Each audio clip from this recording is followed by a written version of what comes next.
everyone. Okay, so I'm back again. As you can see, right in front of you, we're going to have all about subtraction of polynomials. Okay, so in the previous video, I discussed to you on how to add polynomials, and it is really very important that you understood or understand that topic because etong subtraction of polynomials natin, as in totally wala talagang subtraction na magaganap.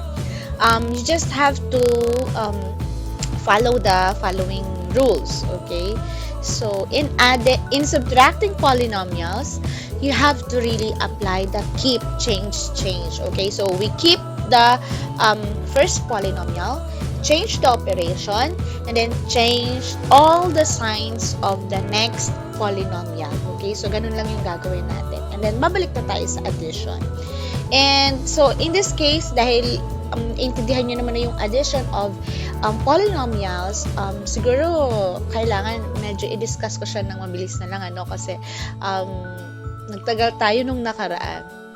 Okay, and in the previous video, again, you have to arrange the polynomials in descending or descending order if possible. Okay, if possible lang naman. Then next, number 2, again, you have to group terms which are similar.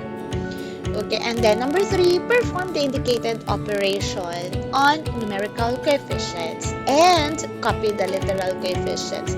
Okay, so I did really explain to you last time, diba, kung paano mag-add ng polynomials. If not, you may just get back on it, and in this discussion, you may encounter monomials, binomials, trinomials, and multinomials, which are all polynomials. Ang bilis natin masyado. Okay, so what is it about subtracting polynomials? Paano ba talaga mag-add ng polynomials? Okay, let's have the first example.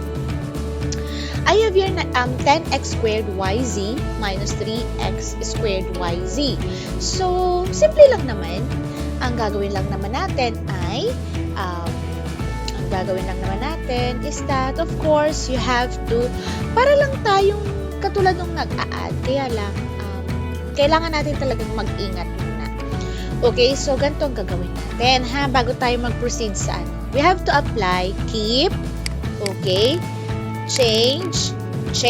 Okay, so how do we do that? So keep meaning, meron pa rin tayong 10x squared yz. We have to change the minus, magiging siyang plus. Okay? Then, tingnan natin si 3. 3 here is positive siya, diba? Okay? Positive si 3 natin dito. Now, ano daw ang sabi? We have to change its sign. Kung positive, gagawing negative. Kung negative, gagawing positive, of course. So, since positive siya, therefore, pag change natin siya, magiging siyang negative 3, and then copy x squared yz. And then, ayun na, ganun lang. Pag na-change na natin, syempre, huwag ka muna agad direktang magsasagot.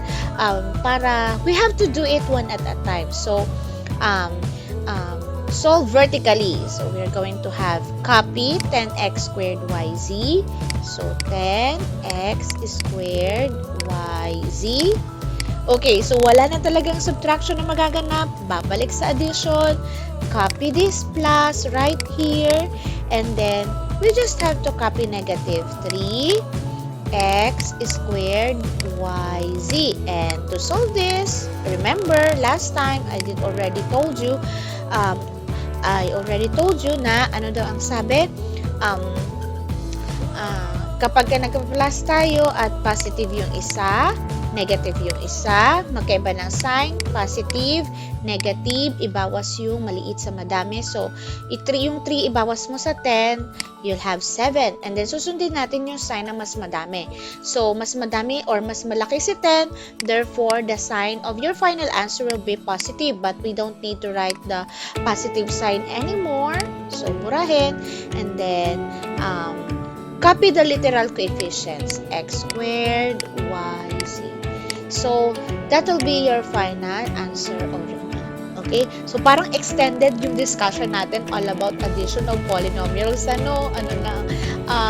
Nag-apply lang ng keep, change. Ganun talaga sa subtraction. Okay? Next, let's have the following.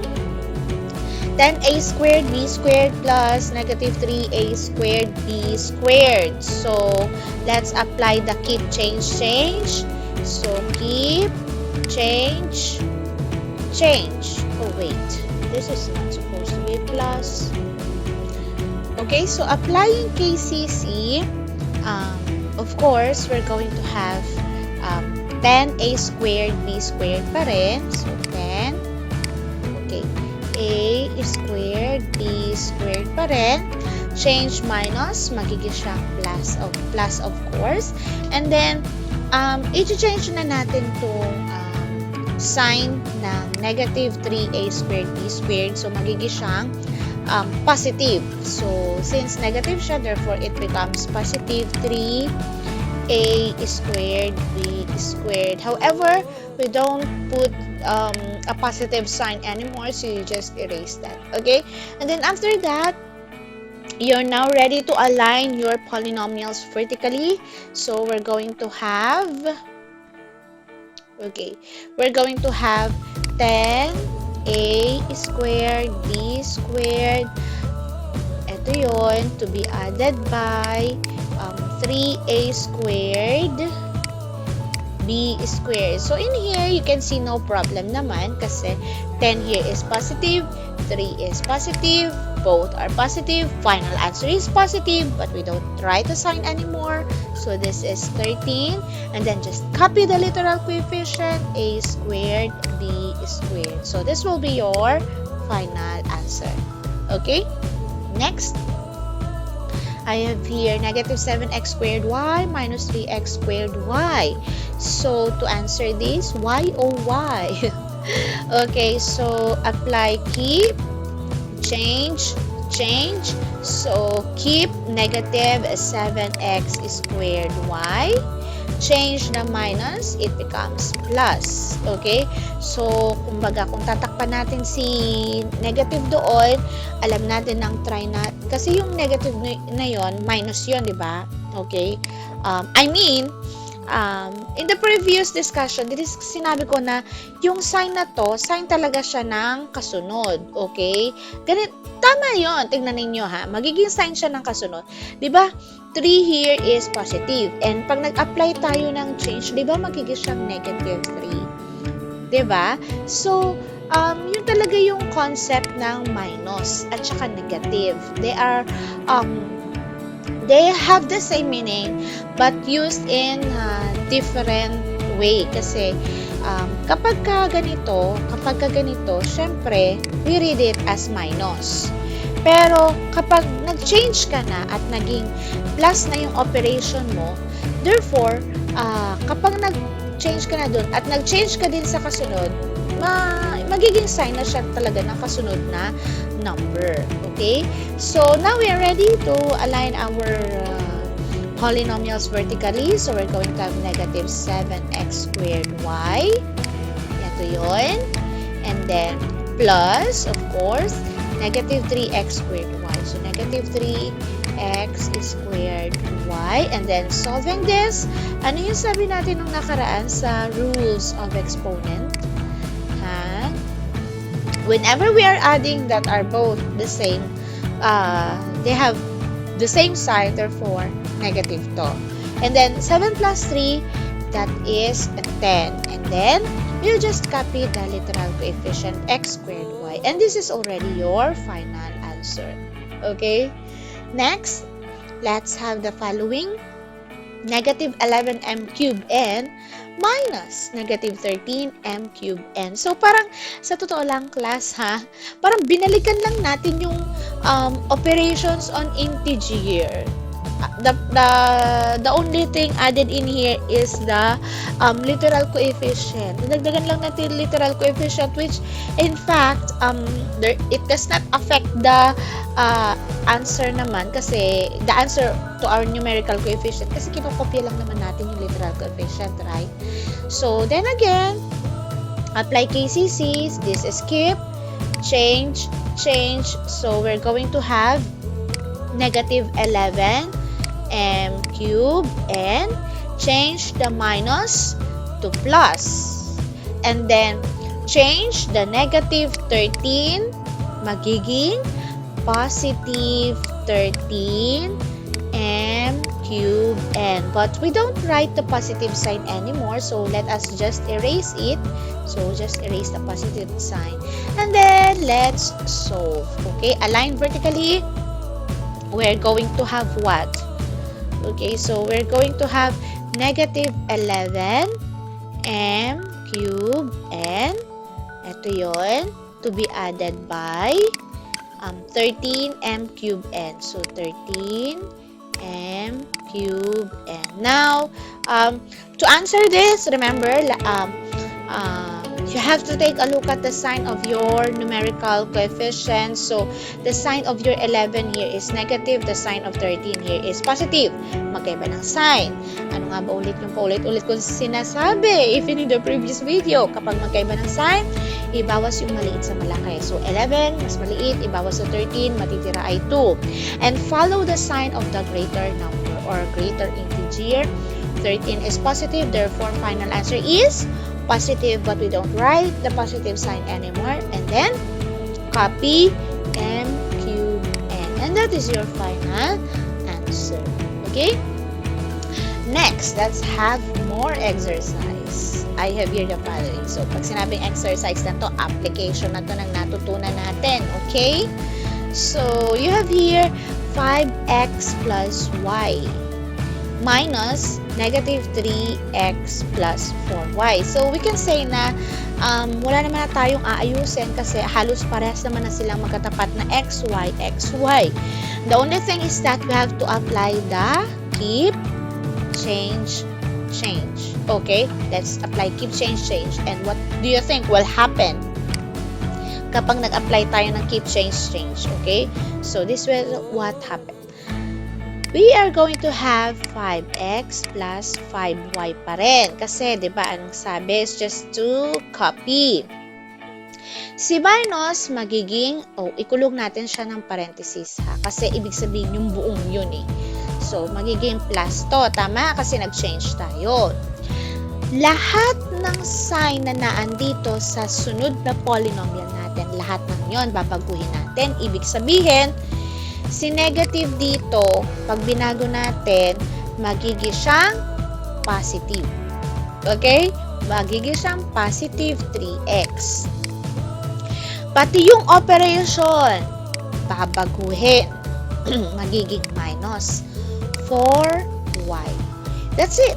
Pag nabago mo na, gamitan mo na ng KCC, you are now ready to align vertically and solve. So, let's align vertically. What we are going to have will be 5x plus y, of course. 5x plus 5y. And then copy plus here. We are going to have positive 3x. Positive, you don't need to write the sign anymore.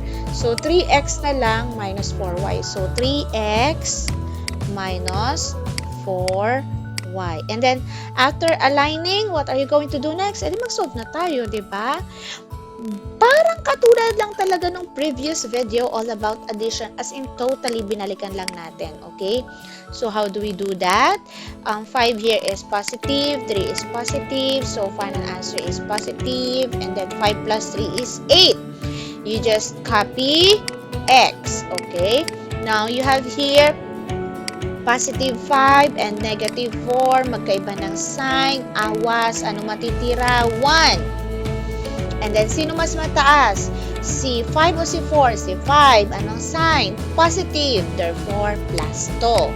Okay? And then, you copy y. Is this already your final answer?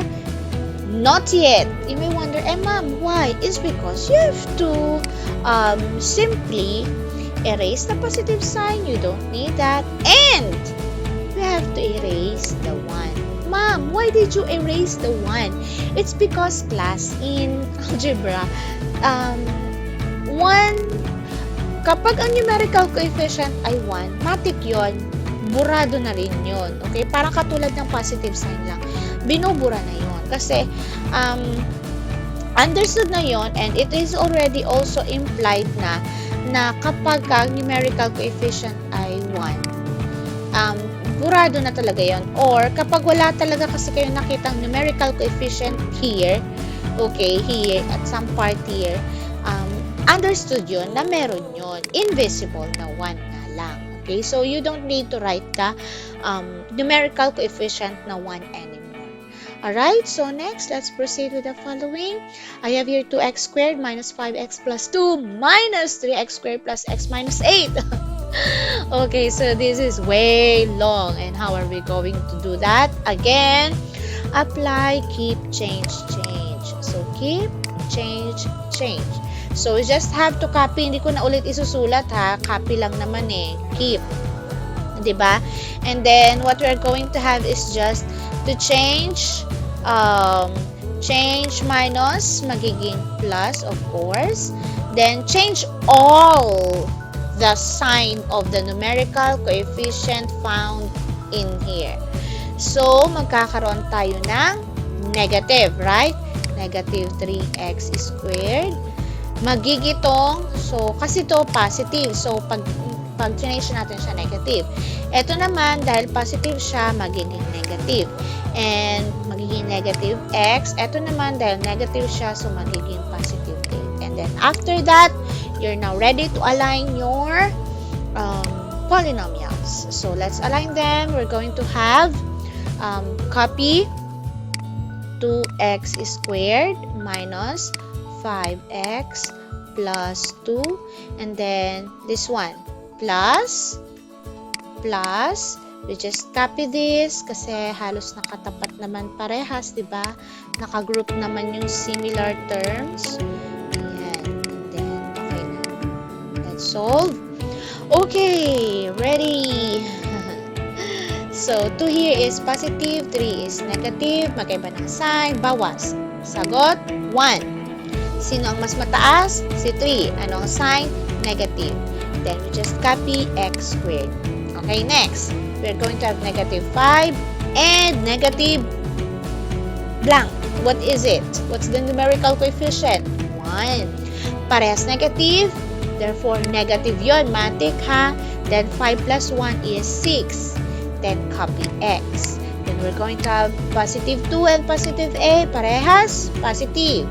So, magiging positive. So, tatandaan nyo lang ha, pag parehas negative, edi negative. Parehas positive, edi positive. 2 plus 8 is 10. So, is this your final answer? Not yet. You have to make sure that meron ka mga bagay na ayusin. Like katulad dito, negative 1. So, buburahin lang natin si 1. Okay? Para lang, although tama naman yung sagot natin kanina, kaya lang kasi class, sabi ko kanina, hindi na natin kailangan laging sinusulat si 1 kasi it's already implied. Understood na yun. That's our final answer already. Okay? So, I think this will be the last example. Ayan. Alright. Oopsie. Ano kaya yun? Wait. I just move you a bit. Alright. There you go. Now we see you. Okay, so ayan. Ang dami niya.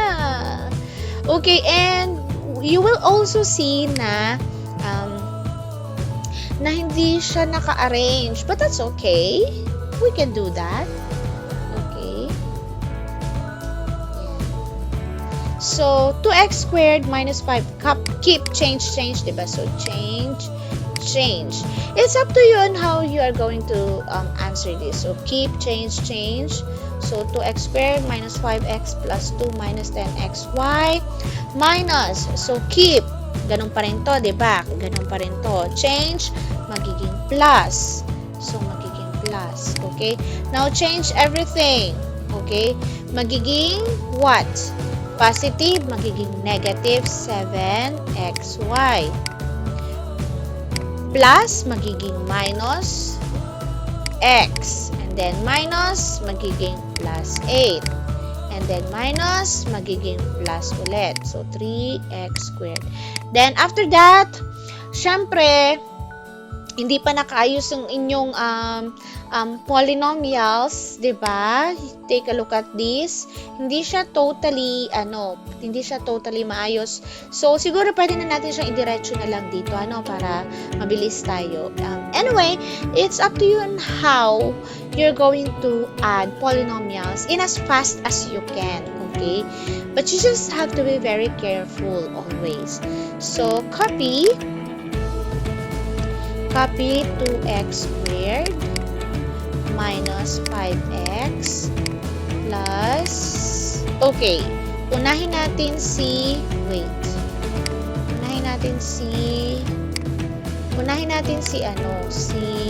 dito. Okay lang yun. Unahin natin si negative 10xy kasi may variable siya.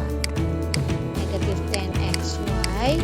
Ihuli natin si plus 2. Nilipat ko lang, class, ha. Nilipat ko siya kasi dapat yung constant term natin, lagi yung nasa huli. Constant term, ibig sabihin, yun yung term na as in constant lang. So, constant term tawag natin. And then, eto naman next, unahin natin tong part na to. Ibaba na natin, ha. So, plus, positive, we don't need to write a positive sign anymore. 3x squared. Then, sunod natin etong part na to kasi ito yung may x. So, negative x. Then, nasan yung may xy? This part. So, magiging minus 7xy. Then, ihuli natin si plus 8 kasi siya yung constant din. And then, let's now try to solve it, okay? So, to solve this, of course, you just have to solve the numerical coefficients. So, we're going to have positive, 5x squared. Negative, 6x. Bakit naging 6? Kasi, di ba, merong 1 dito? Okay? Then, negative 17xy. Sana ganito kadali lagi, ano? Positive, 10. And that is already our final answer. Okay, so I hope you learned a lot in this lesson. Please, again, don't forget to like, share, and subscribe if you haven't yet. Please stay tuned for more upcoming videos. Bye-bye!